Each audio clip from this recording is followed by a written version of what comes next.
I am so sorry sir, वो जल्दबाजी में मैं देख नहीं पाई। पर यस, ये देखिए, ये सारे ब्लैंक पोस्टकार्ड इसके लिए आए। पता नहीं कौन भेजता था इसे, मगर जब भी ये आते थे गौतम घंटों के लिए गायब हो जाता था। क्या? कमिश्नर ने उन ब्लैंक पोस्टकार्ड्स को उलट पलट कर देखा, मगर उसे कुछ समझ नहीं आ रहा था। अभी कमिश्नर कुछ कहता, उससे पहले ही अचानक वहाँ बहुत सारी महंगी गाड़ियाँ आकर खड़ी हो गयी।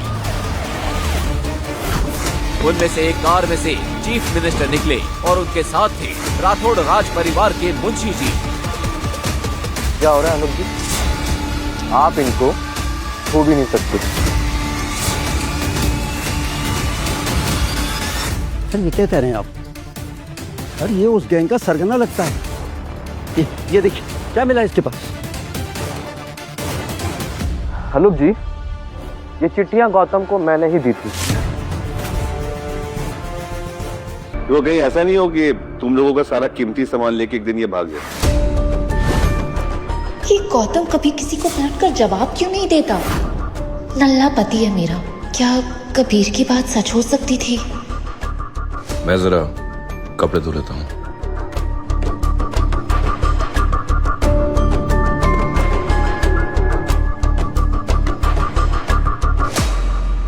घर जमाई भागा करोड़पति बीवी के जेवर और कीमती सामान लेकर। जी हाँ, जोधपुर के अमीरों की बेटियों के साथ शादी कर उन्हें फंसाने वाला गैंग सकरिया। इस गैंग के लड़के भोले भाले बनकर घर जमाई बनते हैं, फिर सब कुछ लूट कर गायब हो जाते हैं। सॉरी। गौतम, गौतम! मगर गौतम ने कोई जवाब नहीं दिया। अवनी और घबरा गई और उठकर गौतम को किचन, बाथरूम, कुत्तों के रूम, हर जगह ढूंढने लगी, मगर वो कहीं नहीं दिखा। गौतम! मॉम गौतम कहाँ है? अभी तो यही था, खिड़की के पीछे से टीवी देख रहा था। पता है, आज भी पूरा दिन गायब था, एक काम नहीं किया कामचोर ने। अपनी मम्मी की बात सुनकर अवनी के चेहरे का रंग उड़ गया। गॉड मॉम, मतलब उससे वो न्यूज़ सुन ली है। वो हमारी कार्ड, हमारी ज्वेलरी सब कुछ लेकर कहाँ गया होगा। तुमने रूम में चेक किया? उसकी माँ कुछ पूछती उससे पहले ही अवनी गौतम के रूम की तरफ भागी। कबीर भी उसके साथ वहाँ चला गया। ओह माय गॉड, कबीर, मैंने गौतम का बैग नहीं है, मैंने अभी यहाँ पे गौतम का बैग रखा था। गौतम के पास एक छोटा सा बैग ही था जिसमें वो अपने कपड़े रखता। वो बैग वहाँ से गायब था और वहाँ एक चिट्ठी रखी थी। मेरा पीछा मत करना, जो समझ रही हो वो मैं नहीं हूँ। गौतम,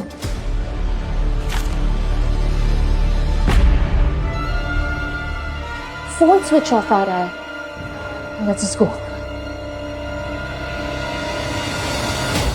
हाँ, हेलो इंस्पेक्टर, मैं कबीर आनंद बोल रहा हूँ। अरे वो आपका जो वांटेड गैंग का बंदा है ना, हाँ, वो अभी अग्रवाल मैंशन से कुछ सामान चुरा के भागा है। ज्यादा दूर नहीं गया होगा, आप सर्च पार्टी भेजिए, ठीक है? अपनी कार लेके रेलवे स्टेशन की तरफ बढ़ती है। कुछ देर गाड़ी चलाने के बाद थोड़ी ही दूर उसे गौतम दिखता है। साले कमीने, चोर, कहाँ जा रहे हैं? हाँ, बैग निकाल। कबीर गौतम को धक्का देता है और बैग छीन लेता है और बैग खोलकर देखता है। उसमें एक महंगा आईफोन था और एक ऐसे बैंक का वीआईपी कार्ड था जहां सिर्फ अमीरों के अकाउंट होते थे। उस कार्ड पर कोई नाम नहीं लिखा था, साथ ही उसमें बहुत सारे वैसे ही ब्लैंक पोस्ट कार्ड्स थे जिन पर गौतम का नाम लिखा था। इतने सारे ब्लैंक पोस्ट कार्ड्स कहाँ से आई है? क्या मतलब है इसका? और ये बोलो गौतम, किसने दिया तुम्हें वो वीआईपी कार्ड? कहाँ से लाए तुम? बोलो। और हमारे घर से चुराया सामान कहाँ रखा था? तब तक पुलिस की सर्च वैन वहाँ आ जाती है। कमिश्नर भी साथ आता है।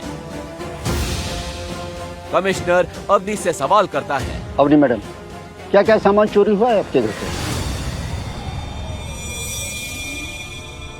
I am so sorry sir, वो जल्दबाजी में मैं देख नहीं पाई। पर यस, ये देखिए, ये सारे ब्लैंक पोस्टकार्ड इसके लिए आए हैं। पता नहीं कौन भेजता था इसे, मगर जब भी ये आते थे गौतम घंटों के लिए गायब हो जाता था। क्या? कमिश्नर ने उन ब्लैंक पोस्टकार्ड्स को उलट पलट कर देखा, मगर उसे कुछ समझ नहीं आ रहा था। अभी कमिश्नर कुछ कहता उससे पहले ही अचानक वहाँ बहुत सारी महंगी गाड़ियाँ आकर खड़ी हो गयी। उनमें से एक कार में से चीफ मिनिस्टर निकले और उनके साथ थे राठौड़ राज परिवार के मुंशी जी। क्या हो रहा है अनुप जी? आप इनको छू भी नहीं सकते। सर ये क्या कह रहे हैं आप?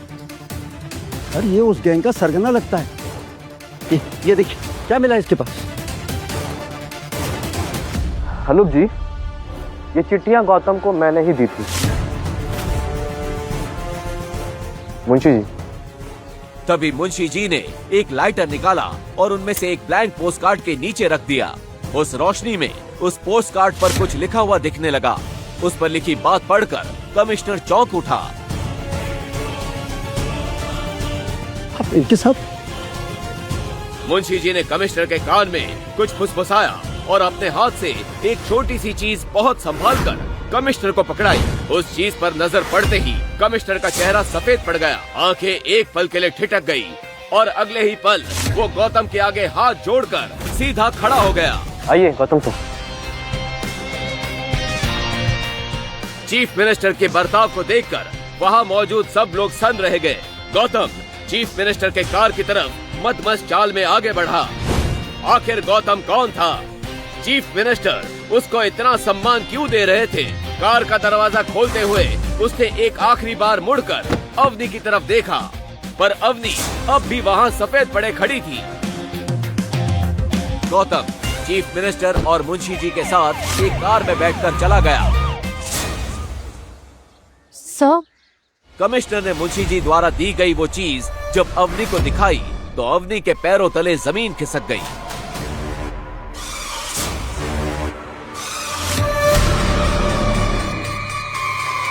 पर ये कैसे हो सकता है? 1 साल से हमारे साथ कौन था, हमें पता कैसे नहीं चला? कमिश्नर से मिली चाबी को जब अवनी ने गीता को दिखाया तो गीता के पैरों के नीचे से जमीन खिसक गई। ये चाबी कोई आम ताले की नहीं थी, बल्कि एक बड़े राज का दरवाजा खोल रही थी। अग्रवाल इंडस्ट्रीज को राठौड़ राज परिवार से सबसे ज्यादा बिजनेस मिलता था। अब हमारा क्या होगा? क्या है गौतम की असलियत? क्यों चीफ मिनिस्टर और इतने बड़े राज घराने के मुंशी जी उसे लेने आए? क्यों चीफ मिनिस्टर गौतम को ब्लैंक पोस्टकार्ड भेजा करते थे? क्या चीज दिखाई मुंशी जी ने कमिश्नर को? अगर गौतम कोई बड़ा आदमी है तो क्यों ऐसे नौकर बनकर उस घर में रहता था? क्या अवनी के दादाजी को गौतम की सच्चाई पता थी? क्या होगा इसके बाद अग्रवाल फैमिली के साथ? आगे की कहानी जानने के लिए नीचे दिए गए लिंक से डाउनलोड करें पॉकेट FM ऐप।